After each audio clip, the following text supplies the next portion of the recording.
as long as he's on his feet, he can knock you out anytime within the first 7.5 minutes. After that, he might get knocked out, but we haven't seen it yet. So until then, you better believe I will be hammering Trevor Peak.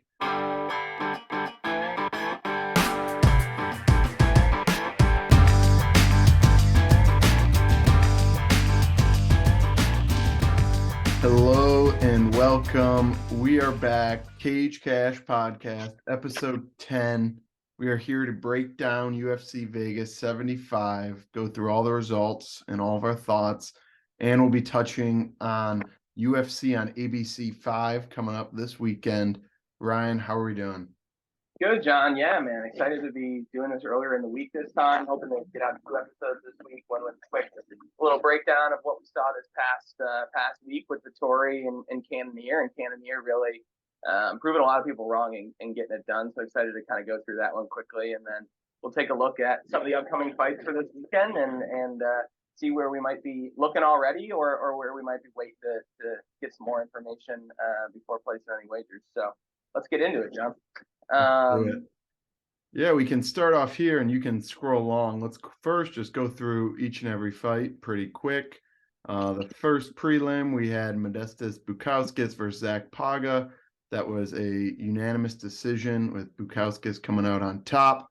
In the second fight, we had Ronnie Lawrence versus Daniel Argueta. That was one of the more controversial fights of the card and something I'm sure we'll touch on, especially with me coming down with that Argueta sub prop last week on the show, but we had a no contest ending there. Next fight, we had a unanimous decision victory for Teresa Bleda, pretty predictable from what we broke down. Then we had Carlos Hernandez beating Denis Bondar. Then we had a rear naked choke submission for Kyung Ho Kang. Ryan, what's his nickname again? That one hurt. It's perfect. Yeah, exactly. We should have seen it coming. That was a big upset that neither of us saw coming. Then another one we nailed. Jimmy the Brick Flick went down early against Alessandro Costa. That was a second round stoppage. Then a big win for Nicholas Dalby.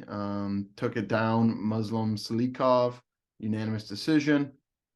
Torres, first round KO elbow over Nicolas Mota. Then we had Pat Sabatini, arm triangle choke over Lucas Almeida.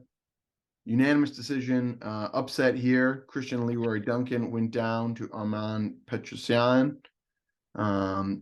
Third round KO, TKO for Arman Tasukuran over Joaquim Silva. And then finally, setting the record for most output in a middleweight fight, we had Jared Cannonier notching a big victory over Marvin Vettori, 5-round unanimous decision in the main event. So now, Ryan, as we've gone through each of the outcomes, give me a couple that stood out to you, and I'll try to do the same. Yeah, John. I mean, yeah. We can go back to that, the Modestas Bukauskas one. It was a fine fight. I think people were. It was a little weird to see how much people thought won that fight. Pretty clearly, 30-27 is a bit of a weird scorecard. But looking at that second fight, right? Man, Dan Argueta came in firing and really looked like he was going to get the submission. And old Keith Peterson.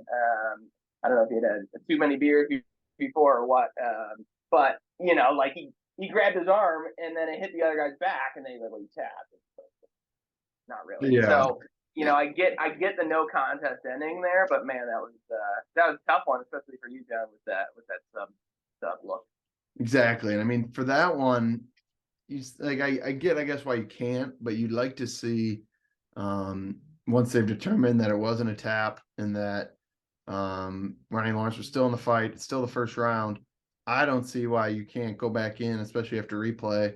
Maybe you start him in the same position, like a more traditional jiu-jitsu fight or something. But having that one end up as a no contest, specific for Argueta, for the bettors, for the fans, it just seemed like a real disappointment of a result. I mean, for Argueta too, right? Like it's like he's gonna get that win bonus, which for lower level guys like this can be pretty life changing. So that was tough to see. Hopefully, though, obviously he didn't take a lot of damage. Maybe we'll see him back here pretty quickly. Probably both of these guys. So, yeah, Bleda got it done with the wrestling. Then we start Carlos Hernandez. Really worked on a Bondar and then had that big slam at the end. I thought it might be a slam KO, but made it a technical decision. Kyung Ho Kang broke a lot of hearts, I think, mine included, with those knockout or with that submission of Quinones. Quinones looked okay there on the feet, but then kind of quickly got taken down and definitely looked to be the B side once it hit the mats. Yeah, other than that though, John, I thought Pat Sabatini's win was really impressive.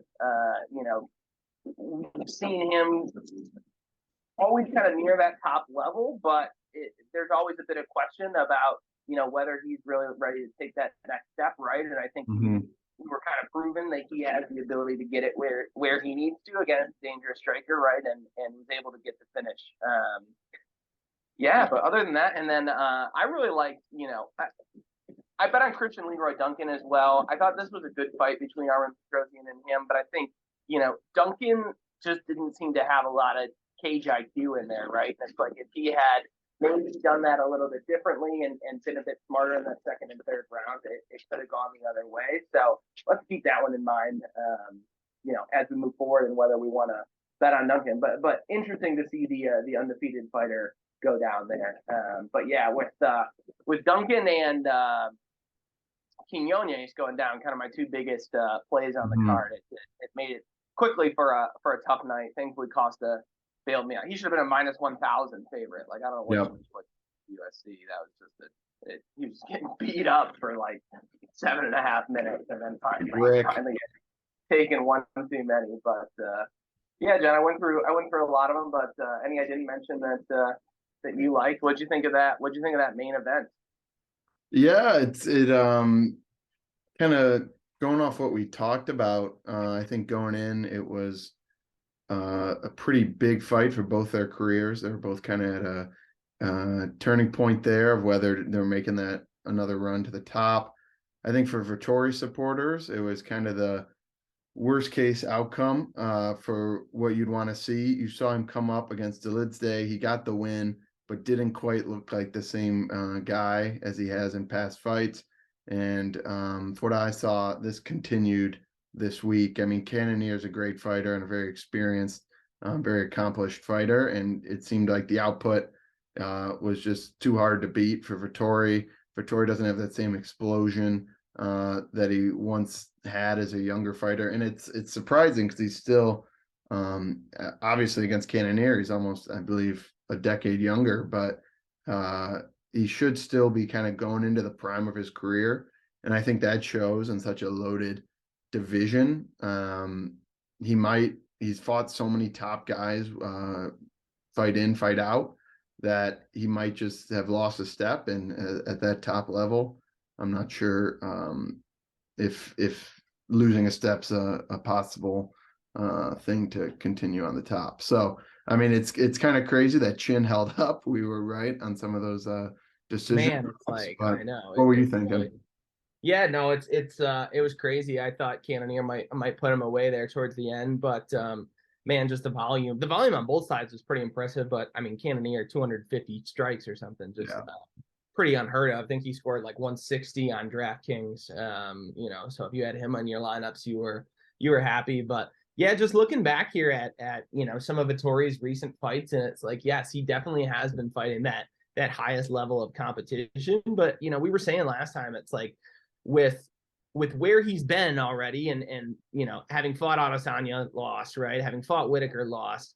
It was like this was really a fight between number one contenders to see who was going to stay up at the top of those rankings, right? And maybe work their way back towards the title shot. And I think, this definitely puts Vettori on the outside looking in. Not to say he's going anywhere, right? He's only 30 years old, but I think he's going to have to, maybe reinvent the game a little bit, because it's clearly at this highest level, right? Like, there are a couple different styles that can beat him, just because it doesn't seem like he can implement the wrestling as well as he used to, right? Like, he's not winning as many minutes and moments on the ground and just kind of controlling from there, which I think, when we had first seen him kind of in the UFC and even in you know, some of these earlier fights, right? Like there was a lot more wrestling involved and a lot of just kind of like cage pressure, whereas now he just seems to be more willing to, you know, strike on the outside, and he's still closing distance, right? But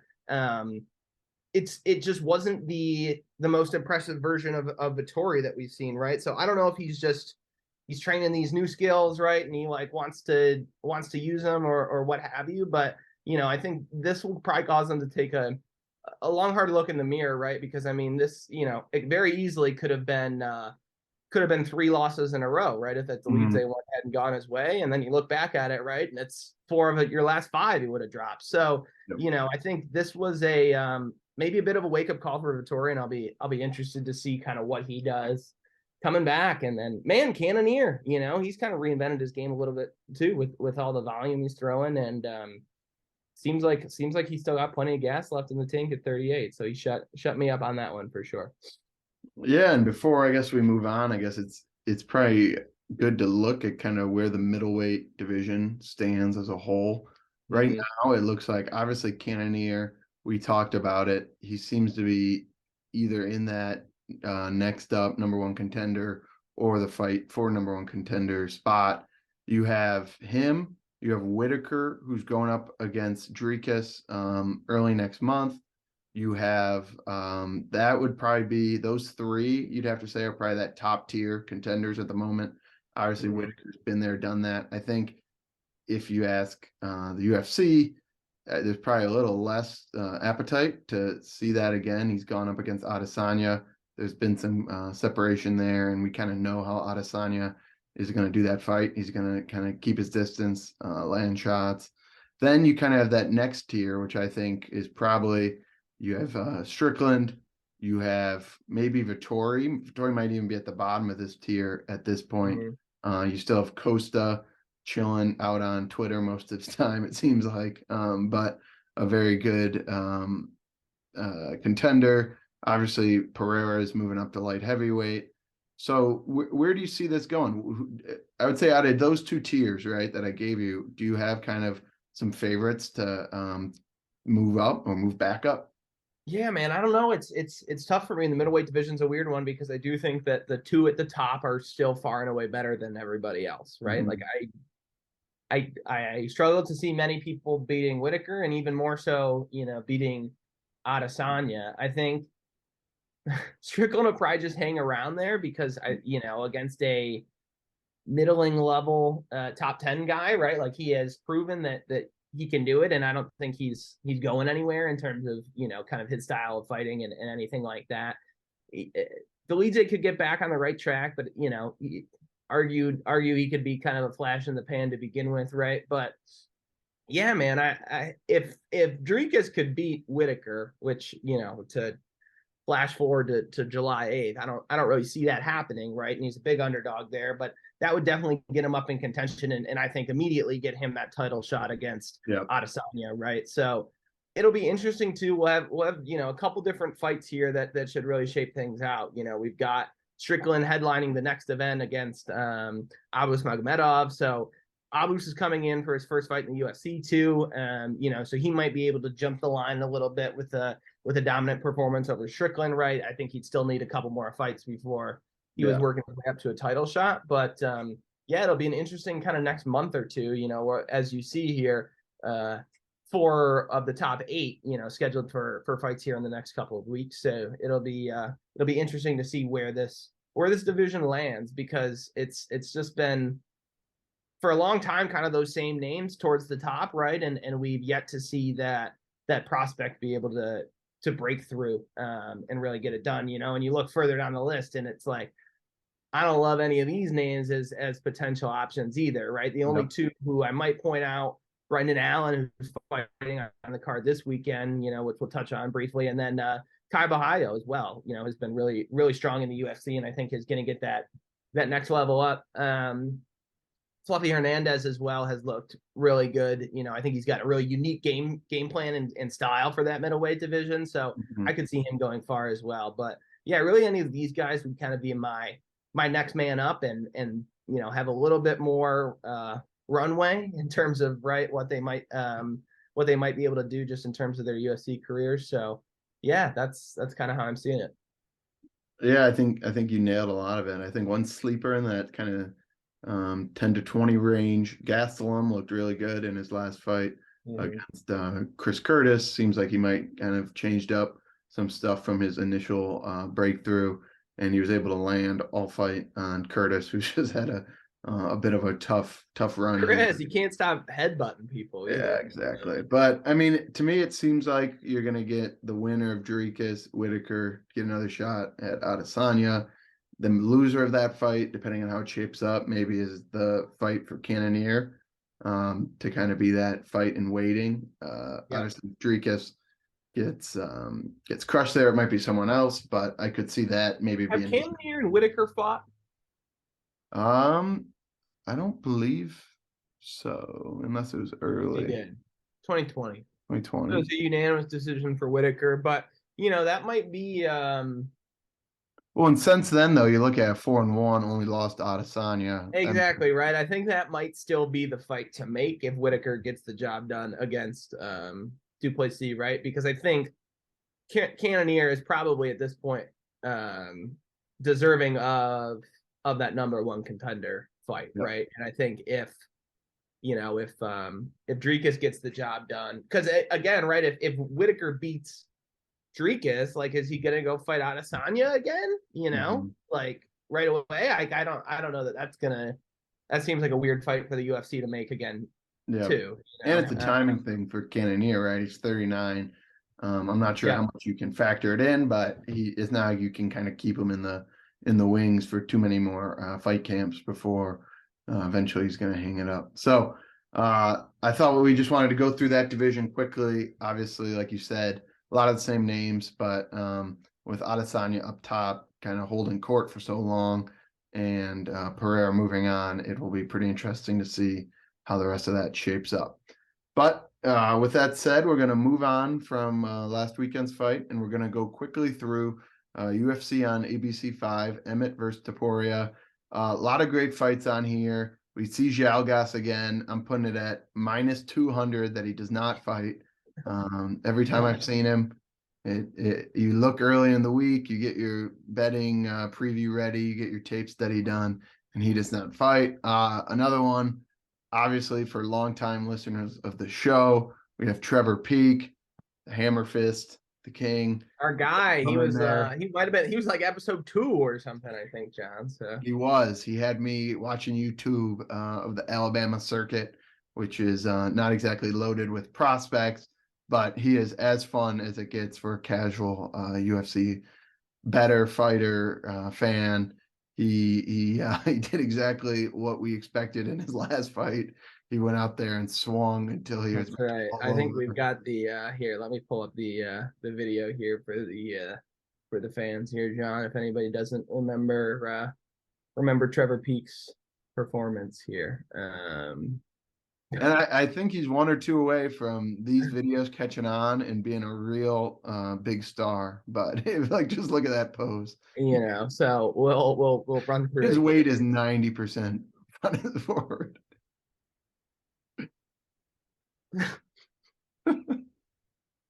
And you laugh at it, but it's every single fight he comes out, he swings like a madman, and if he lands on one of those, the other guy's like, holy shit, that was a brick house coming at me.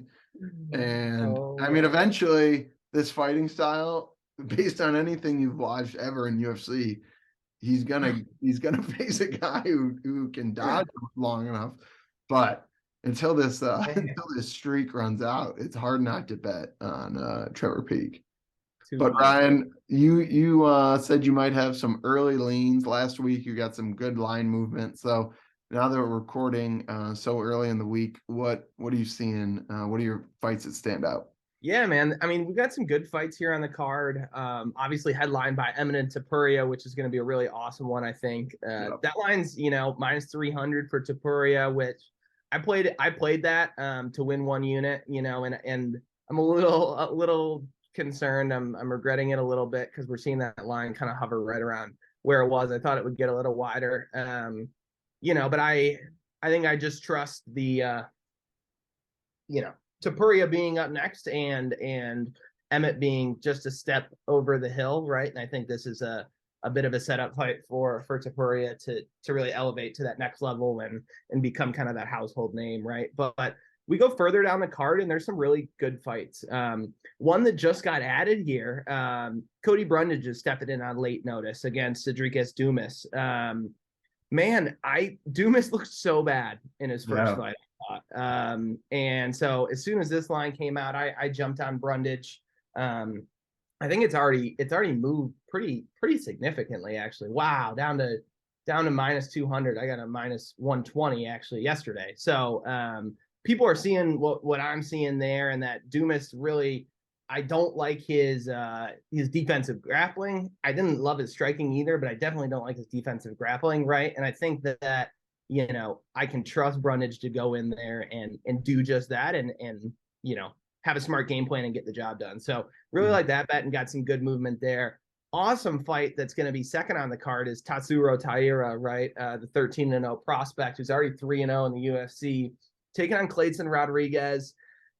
It's a wide line, in my opinion. I actually bet just a little bit of Rodriguez to win a unit at, if we can find his name here, at like plus 260. So it's moving a little bit. I don't know that it's going to get a ton tighter than this. Taira is obviously a fantastic prospect, right? And is a really dominant grappler, and I think that's what he's going to have to use here to make him look like that minus 300 favorite, right? But if for whatever reason Clayton can defend a couple takedowns, like I really like his ability to change the fight early and quickly on the feet, right? So I think at that price, it's worth a little bit of a shot. The next one, Jamal Emmers, Jack Jenkins should be a good one as well. Jenkins is getting a bit of love as an underdog. Jamal Emmers is kind of long-time LFA UFC guy, kind of, he's been around the block, right? Whereas Jack Jenkins is that new hot prospect who's kind of coming in. So that's an interesting spot on Jenkins, I think, potentially, right? And I mean, I haven't seen most of these odds yet. I'm pretty surprised to see him. Looks like coming in all the way to plus 170. Yeah, and I mean, it's moving, right? Like he opened the plus 140 favorite. So people are liking what they're seeing from Emmers here, which I think is interesting, just because Jenkins did come in with a lot of hype, right? And I think his first performance wasn't spectacular by any means, but he definitely got the job done. So I think it's a bit closer line than this might suggest. And man, if it goes much higher than plus 170 on some of these domestic books, I might be willing to take a look and ride there. Wow, Trevor Peak is down to finally. It might finally be warranted that we could bet on Trevor Peak now, because he opened up as a pretty big favorite in this matchup, right? Which as we just watched Trevor Peak's fighting style, it's a little tough to make him that big of a favorite, just because there is a lack of technical skill, right? And on the regional scene, that takedown defense leaves a lot to be desired, right? But man, if Jose Mariscal is coming in on short notice as well, so I think this could be an interesting spot to You don't fight Trevor Peak on short notice. I mean, re-up on Peak, and especially with this line movement. Obviously, we're gonna need to see where it goes, right, and see if it flips. It's getting right down near it, yeah, it's almost flipped on on some of the bigger books. So it's interesting to see. I think both of us need to do a little bit more tape study before giving our official picks. I'm gonna bet Trevor Peak tonight minus 110. That's ridiculous. I mean, this guy, in my mind, he's the future of the promotion. If he gets knocked out 10 times, he's gonna get out there and keep doing the same thing. I hope, honestly, even with his newfound success, his newfound access to better coaches, probably better. I want him to be the same fighter. If that man defends a takedown, I'm gonna be pissed. I just want to see that guy swing. And I will be looking at minus 110. I'll be looking at first round KO. And if it goes past this, I'm gonna be betting unders. If it goes over, probably everything's in trouble. But Man, I think unders are make sense, right? Like Chepe's been knocked out a lot, and you watch this.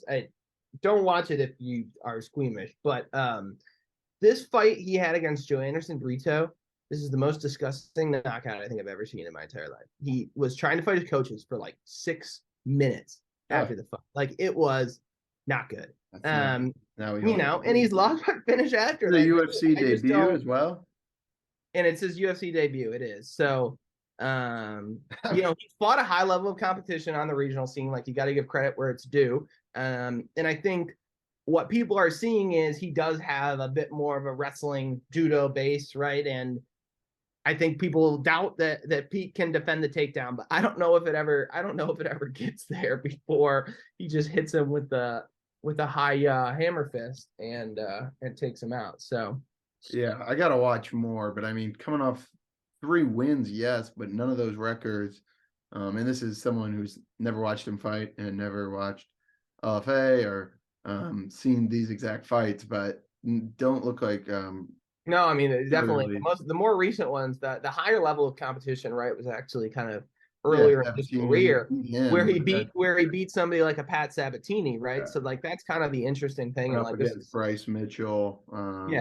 So that it was this early part of his career, and he had gone 12-0 as an amateur, right? So his career has not gone definitely according to plan. It's been a bit choppier waters than I think he expected coming into it, but it'll be interesting to see, right? And even last month, right, he was scheduled to fight at the XMMA 6 Bash at the Beach. So that does sound like somewhere Trevor Peek also fought, not that long ago. But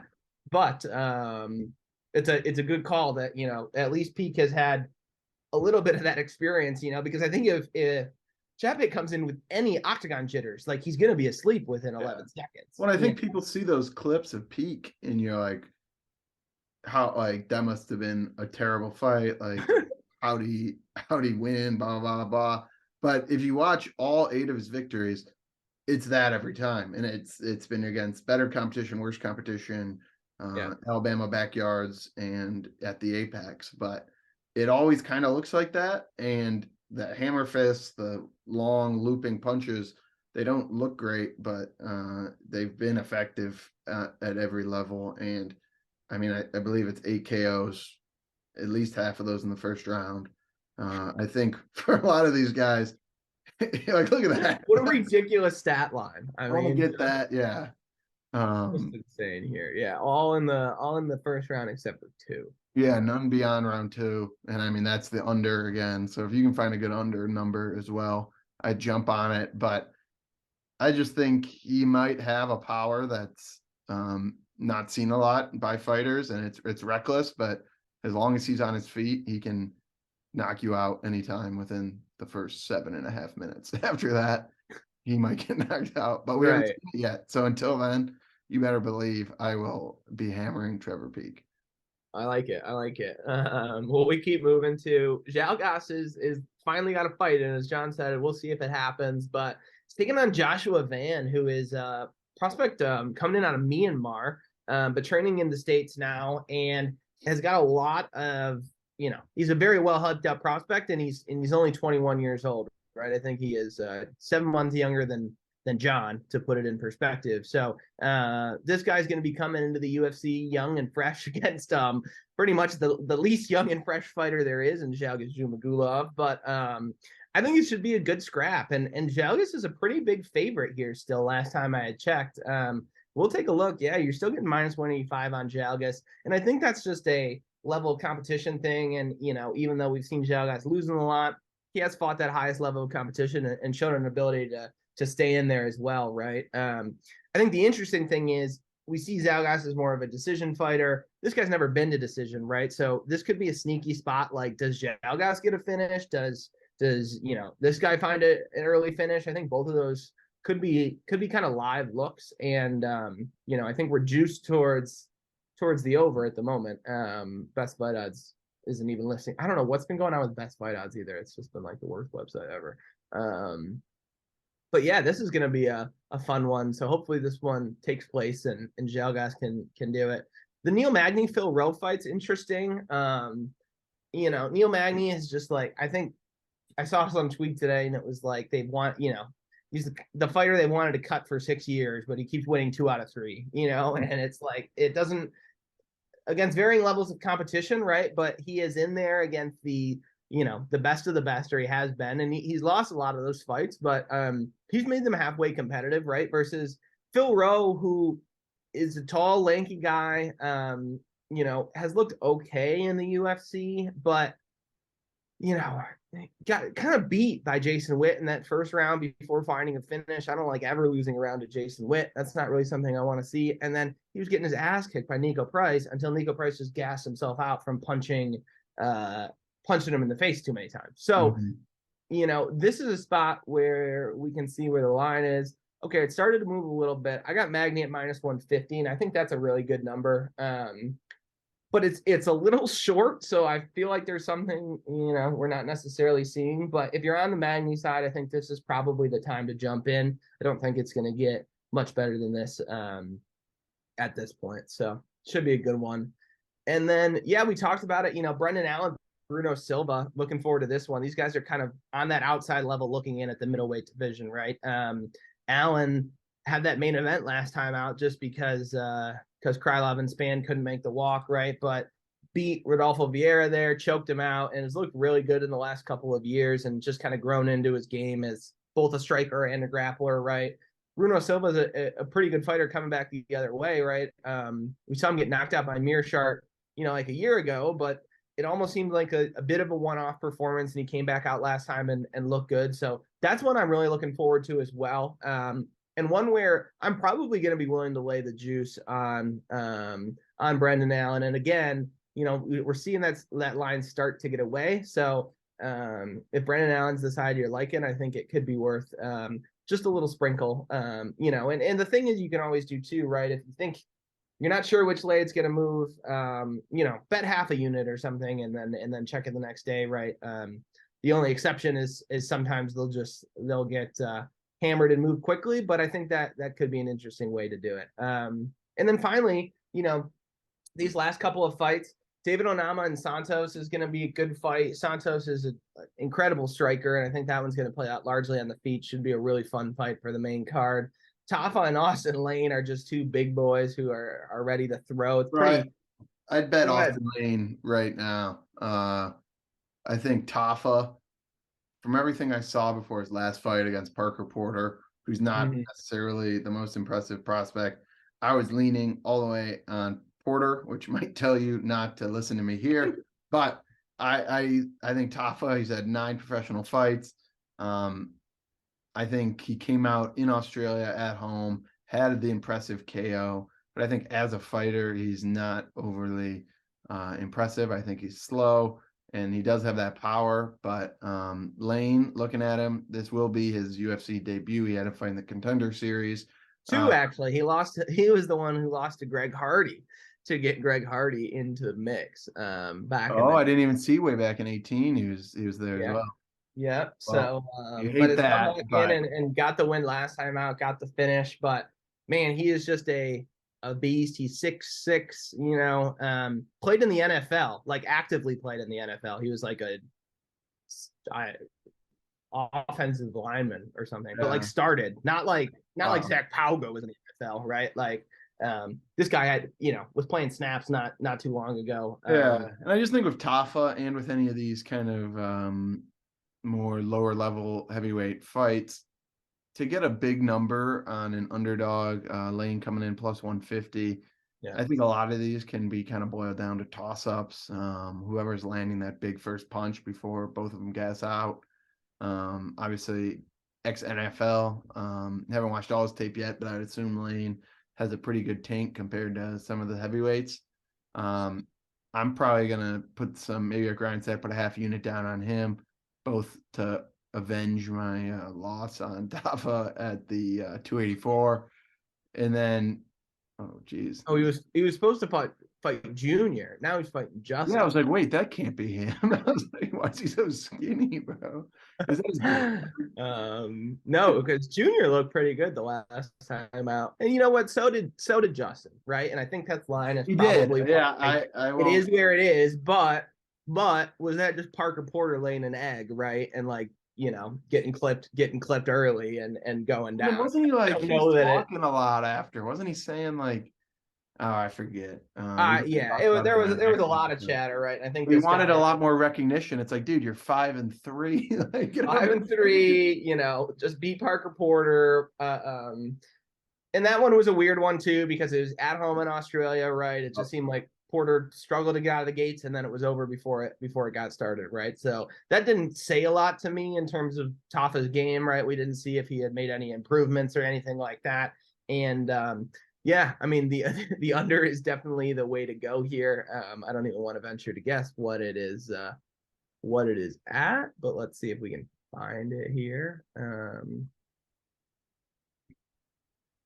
So the under 1.5 rounds, -210. Fight doesn't go to decision is -400, but I think the fight doesn't go is probably a good parlay piece. You never know with the under 1.5. So I think that's always kind of a tricky spot to bet on. But yeah, man, with these two, it's favored that way for a reason, but paying a 70% implied probability that way is not something you want to be doing often, I don't think either.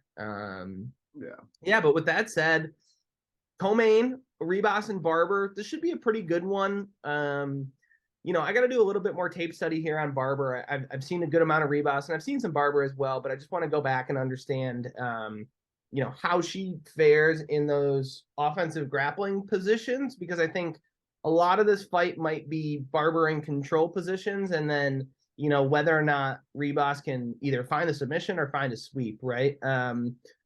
The thing is there, though, at -190 or something, or so -210 now, and still moving on the Heba side. I don't love that, just because she will not be the dominant offensive grappler or offensive wrestler in this matchup, right? And it's not to say that she won't be able to control the positions, once they get there, she can find sweeps or anything like that. But I would rather my fighter be leading the dance a little bit, especially in women's MMA, right, where it can be a little bit harder to differentiate yourself. So I think if that line gets much wider again, just like at the heavyweights, right? Like at some point with some of these fights,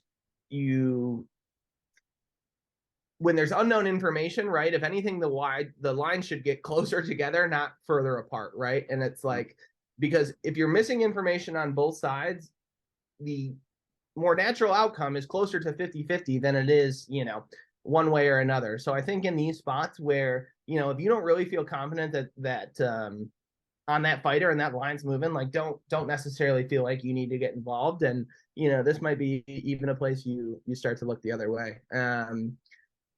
Yeah. And then finally, Josh Emmett, Ilia Topuria. This is going to be a really good one. We'll go into this one in a lot more depth the next time we're out, but man, you see where the fans think this one might go. I think it's going to be a slugfest on the feet. I think, the only thing we've seen is we have seen Topuria hurt on the feet before. He took a flush head kick from, who was it?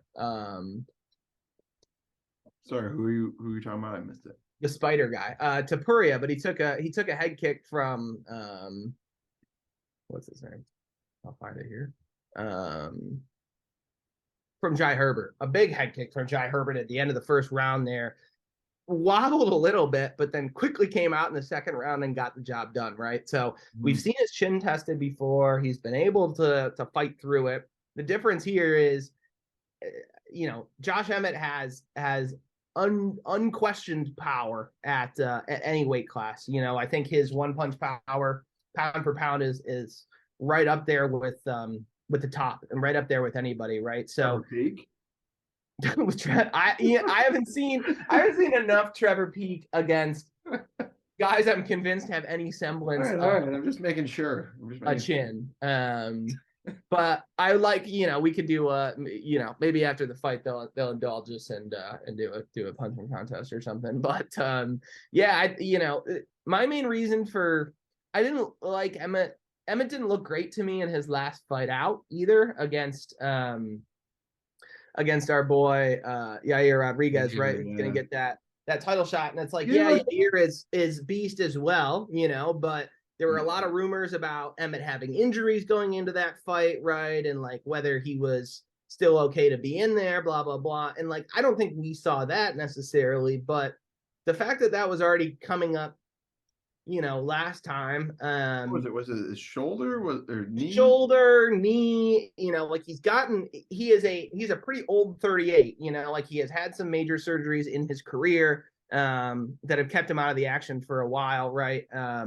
We saw he hasn't been the most active fighter in the world by any means either, right? So that's really my question. I just don't think I'm willing to pay even that really nice underdog price, honestly, on him, without knowing how he's gonna perform, kind of coming off. To me too, like he was on the way up, and then it was a very much, it's like a Cannonier, right? Which is scaring me a little bit, because this is again, and not for Topuria, I don't think, but this is for Josh Emmett, his last shot. If he loses this fight, he's hard pressed to ever get back to that title shot, I think, right? Just because he's already 38, but he's an old 38. I think he's got 2 or 3 more fights left max, probably, realistically, before he steps out of there. So I'm gonna go with Topuria on this one. I already did lay in the money line. We'll take a look at where it's at now. So yeah, we're still seeing it right around that same place, right? Which is interesting to me, but yeah, I wouldn't weigh the money line at this point. Probably might wait to kind of see where the lines are at. We're seeing the under 2.5 favored really heavily, right? Too. So we're seeing, that they're expecting this one to end pretty early, even though it's a 5-round fight. So, it could be interesting, like taking a look at either of these guys inside the distance, right? Emmett's biggest win probability is definitely that KO too. So it'll be interesting, and we're starting to see some of those lines, right? Emmett by KO at plus 450, now down to plus 425. I think that could be worthy of a bet too, right? Even if you want to hedge yourself, right? Like that might be a way for me to hedge myself a little bit here and put just a small bit on that. And I bet that line gets a lot tighter, because this just opened last night. Okay, so it's been a day. So usually on these props, right? Oh wait, no, that's from 11:42 a.m. to 11:54 a.m. So I think this number probably moves a decent amount more in any of these kind of early round ones as well. Like Topuria in round 1 is plus 185. Unbelievable. That's a pretty egregious line. I don't think I'd be playing that. Yeah, but look at some of these inside the distance lines that have already come out. The one word of caution: don't bet any round props, right, until some of those larger domestic books come out. Places like FanDuel and stuff just tend to overinflate those lines compared to sharper kind of offshore books like Bet Online and stuff. They don't want that exposure from the guys who know what they're talking about a little bit more, right? So if you are kind of looking at one of those specific round props, I tend to wait until the next couple of days when those will drop, usually Wednesday or Thursday, and maybe take a look at them then. Yeah, that is sound advice. I think that'll be a great one. I mean, I think I'm kind of surprised to see, although Emmett's coming off the loss, I think Yair might be a future champion. He kind of overwhelmed them a little bit with speed and the injury. I think we'll see as we go back and watch it. Definitely, you could tell, and it was pretty limited in his normal attacks.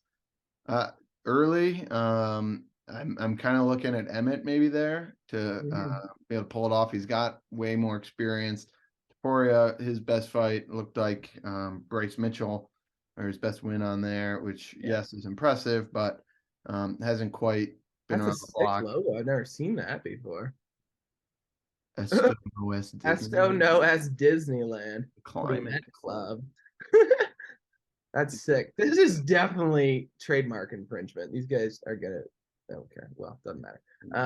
The Alicante Spain boys are gonna get sued. Maybe we could email them if we want. Kind of sick. We should go visit it next year. Go get a workout in during our vacation. Very nice. Well, I think that is a very sound early look at UFC on ABC 5. It'll be great to have it all national TV. No ESPN Plus, obviously not a pay-per-view, but nice to keep it Yeah, this should be a fun one. And we've got 14 fights on the card right now. Probably a good thing we didn't break them all because we know we'll probably lose one or two. We'll pray that it's not Jalgas just for his own sanity. Trevor can't be Trevor. Or Trevor Peak because man, we can't have that. I'm gonna have him in so many parlays this week. It's gonna be absurd. Well, we will we'll have to check back in and we'll see which way I decide I'm gonna go. I was looking at that plus number money on Like a Brundage Peak. I like Gillian Robertson. I haven't watched enough of it to know. She looked impressive for the last one out. You give me like those two. I think Randy Brown's probably a safe bet. We didn't talk through this one, but no, it'd be Lane. And I haven't watched enough, but that's a pure gut. I would go Brundage. That's a greasy parlay. I think all four of those fighters have win probabilities in the 50 to 55% range. So, well, if you get a good number on it, I'll be jumping on it with you. But for Ryan, I'm John. This is episode 10 of Cage Cash, our first ever beginning of the week kind of breakdown. We're going to keep trying to do this, go through the fight the previous Saturday and then preview what's coming up. Next couple days, we're going to try to break down some more of the tape, some more of the betting angles, and come at you with our normal full-length episode. Hopefully a little shorter because we kind of gone through it. We won't be having our long hour and a half episodes anymore, but we'll be able to go through it again, give our final picks. We're going to start trying to do a better job at tracking our competition too, see who's coming out on top between the two of us. But you can expect that probably either Thursday or Friday. Going to get that out early before Saturday so you can watch it.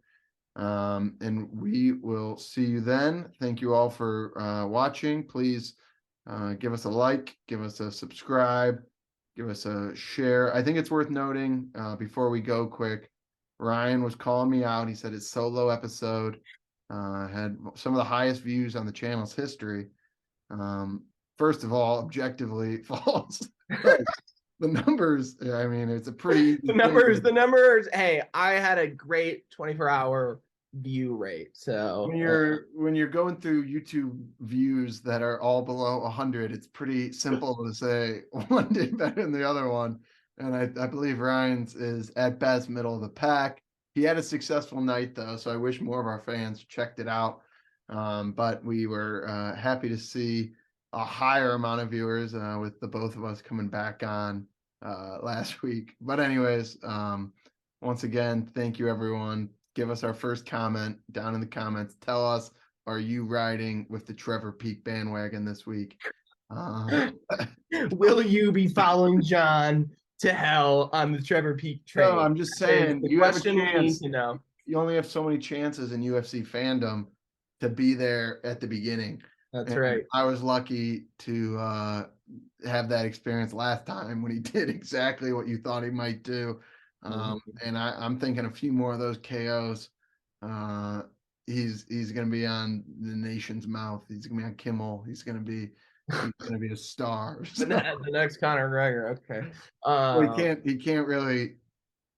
He'll talk to you about the Bible, but he's not Conor McGregor really. But anyway, yeah. Maybe an early McGregor. Yeah. Anyways, we'll be excited to follow along though, guys. I'm sure we'll have plenty of Trevor. It sounds like we're gonna have plenty of Trevor Peak content across. Yeah, I think we're reviving the TikTok tonight. I'm gonna make a few more compilations of Trevor Peak. Those that are doing numbers on TikTok. So check it out. We'll see you later this week. Thanks again, and let's cash in this. Let's cash. Thanks, guys.